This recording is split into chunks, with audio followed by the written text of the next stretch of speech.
Worm farming update. I've had these worms now for probably about 3 months now, and it's getting pretty cold outside, so I'm going to bring the bins inside. This one has just been left out to the elements. There's no drainage holes. This is my neglect bin, so I kind of just throw stuff in there, and then I split from this one to make other bins. So let's do this bin first, see how it is, and then we'll kind of see what we're going to do with it. So kind of as expected, it's been raining a lot the past couple days, so it's really waterlogged in there, but the worms themselves, they're doing good. There's a ton of worms in there. Try to get a little closer. It gets really dark if I go closer, but that's a pretty good view of the worms. So we got lots of worms, and then this also gives a view of the cocoons, which are those little yellow things. So we'll get more worm production going on as well. Lots in there as well.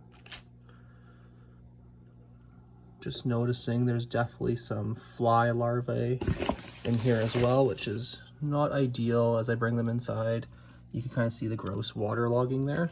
So now that we're inside with this bin, I'm going to start taking care of it a little bit more. So the first thing I have to do is definitely deal with waterlogging.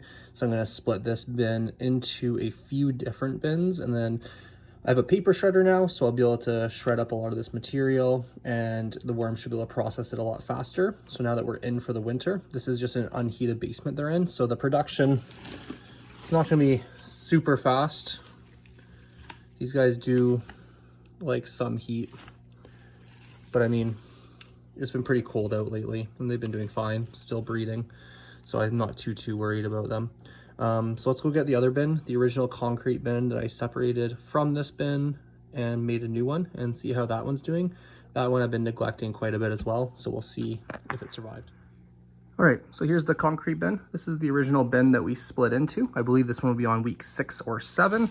I just got busy and forgot to keep updating it. But I've been adding things. You can see the squash vines there, some miscellaneous things. This bin perpetually is too dry. I don't want to add too much water to it, but let's dig around and see what we can kind of find in here. So this kind of shows the difference between the neglect bin and this bin. Not that this bin hasn't been neglected, but it hasn't been neglected in the same way, because this bin has been inside in an unheated sunroom at least. So it doesn't just get all the rain and sleet and everything else we've been getting poured into it. So much drier along the bottom here. And a lot of the moisture is just from the food I add in. As it kind of breaks down, it has moisture content in it. But let's find where the worms are hiding. This area is too dry for them. So I found some. It's not as productive as the neglect bin, and that is purely because of moisture. If I had done a better job at keeping this one, yeah, actually, you know, this one has pretty good production in it. That's a pretty good clump of worms. I think that they're just cold, so they migrated towards the bottom where the only moisture source was, which isn't a bad thing.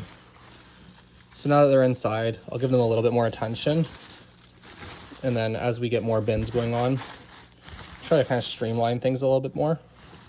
Let's see here.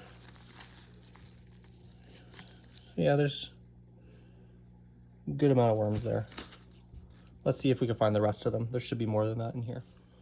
So I'm just digging through here, and you can see all the finished material there. So these worms were really productive all summer, and then as it cooled down, naturally they would have slowed down. And then here's just an adult worm I found as I was digging through there. But, you know, these are pretty good castings. So in hindsight, I should have kept up with this bin a little bit more. If I had added more moisture to it, I definitely probably, a lot of this unfinished material that you see at the top, it probably could be, you know, finished by now. But the worms won't go where it's dry. So if you want your worms to be more productive, you need them to have a wet environment. I'm just going to check one other side to see if I can find them, but otherwise I would say that we had a little bit of a population drop, which is in the dryness combined with cooler temperatures and just less places to hide, because this bin focuses more on surface area rather than depth. So when it gets colder, they can't just go down like they could in the neglect bin, which is more of your standard tote bin. So let me check one more spot, this kind of area here and see if we can find more worms. So there definitely is still a pretty good population of worms in here. It's just they're stressed right now, so they're all at the bottom. So when I really dug it up there and actually picked up some of the castings, I was finding big clumps of worms again. So what it is they're cold, they're stressed, and they don't have enough moisture. I wasn't burying their food, I was just putting it at the top. So even food, they probably weren't able to access the food they wanted. But again, just appreciate these nice castings. So this is a really low effort bin. If you saw my part 1, it was purely paper. So this is, you know, paper. And then we were doing once a week feedings. I slowed down, and now I kind of just add occasionally, definitely not as much as I should, which is why the population isn't just absolutely exploding right now. So if you wanted your population to be a lot larger, let me grab another pile from underneath here and see if we find more. Yeah, so in that finished material, there's still a good amount of worms. Could there be more? Yeah, there could be if I took better care of the bin. So now that we're into winter and I have a little bit more time, the animals aren't outside anymore, we'll have some time.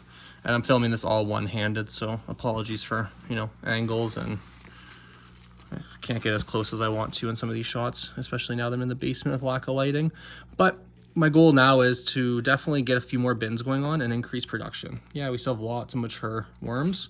Not noticing as many cocoons as I did in the neglect bin, the one that was just outside and waterlogged and such.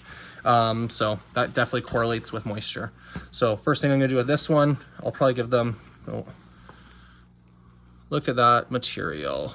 So the worms are just, you know, in their castings, finishing up any remaining material as decomposers do. And yeah, so I'm gonna give this one a good watering, mix the material back in kind of with the finished castings to encourage the worms to work on stuff that's not finished yet. And then as the bin kind of, you know, heats up now that it's inside, we should see some more activity from the worms. At least that is the idea. So I'll add some water, see if I have anything I could feed them. They don't really need food. It's just I didn't bury the food, so I'll bury the food now.